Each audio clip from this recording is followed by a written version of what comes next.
Top story. Police tell us it was a violent kidnapping caught on camera. A woman attacked and forced into a car. And now new developments. The man arrested and the woman was just found. KCAL's Lauren Pozen with the latest tonight. Lauren. Well, Susie and Jeff, within the last 45 minutes, deputies have reopened this road, which was closed off for most of the day. And let me tell you, what happened here really has rattled this neighborhood. Neighbors telling me it's quiet. In fact, there's an elementary school right next to us. Neighbors also telling us this afternoon they saw detectives break down that front door of that house where that white light is and then walk out with a man in handcuffs.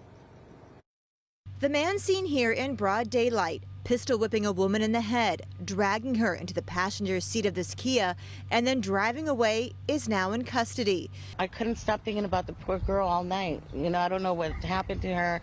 I don't know what they're doing to her. Those are all questions Los Angeles County Sheriff's investigators are trying to find out too. Despite being hit in the head with a gun, they say on Wednesday, the woman was found unharmed not far from where the alleged kidnapping happened on Couts Avenue. Detectives also arrested the 31-year-old suspect they found inside this house across the street from an elementary school. What if they would have came earlier and they were during class and he opened fire? You know, it could go straight into their classroom.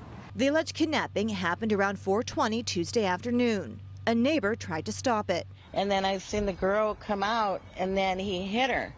And I opened up my window and I'm like, hey, leave her alone. You know, don't hit her.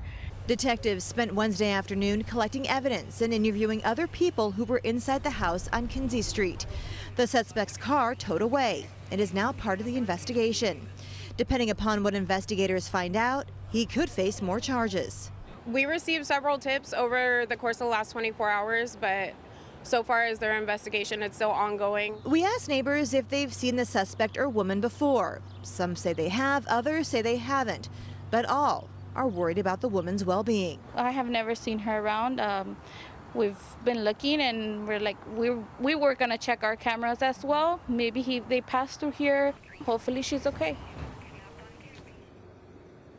And investigators are working to find out if the suspect and the woman were involved in a relationship. As of right now, her name or age has not been released. Reporting live in Commerce, Lauren Pozen, KCAL News. Lauren, thank you. We have more on the story tonight. KCAL Summit editor Mike Rogers has been doing a deep dive into the suspect's background. So, Mike, tell us what you've learned about him. Yeah, Jeff and Susie, while they haven't released the victim's name, they have released the suspect's name, and I've gone through LA County court records, and he does have an extensive criminal history dating back to 2016.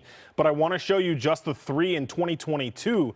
2 of these cases he's still dealing with. Take a look. We'll show you we'll show you the video here first. This is the suspect on the left. Obviously, he's the one that pushed that woman into the car, allegedly has a gun in his hand as well. Having a gun is not the first time. I want to show you a list of his charges here, and we'll kind of get to what he has been charged with before. August of 2022, possession of drugs while armed, possession of a firearm by a felon, possession of ammunition by a felon. In July and February of 2022, he's got those 2 same charges, whereas possession of a firearm by a felon. So certainly not the first time he has had a weapon, been caught with a weapon when he's not supposed to have one. I can tell you that August case and the February case are both still pending. Now, as for that July case, he was convicted of that and did plead guilty ultimately and was sentenced to 90 days in county jail, 2 years formal probation. So at the very minimum, he was on probation during this whole thing. But his court records dating back to 2016.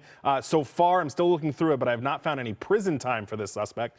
But he has had run-ins with the law before. Guys? All right.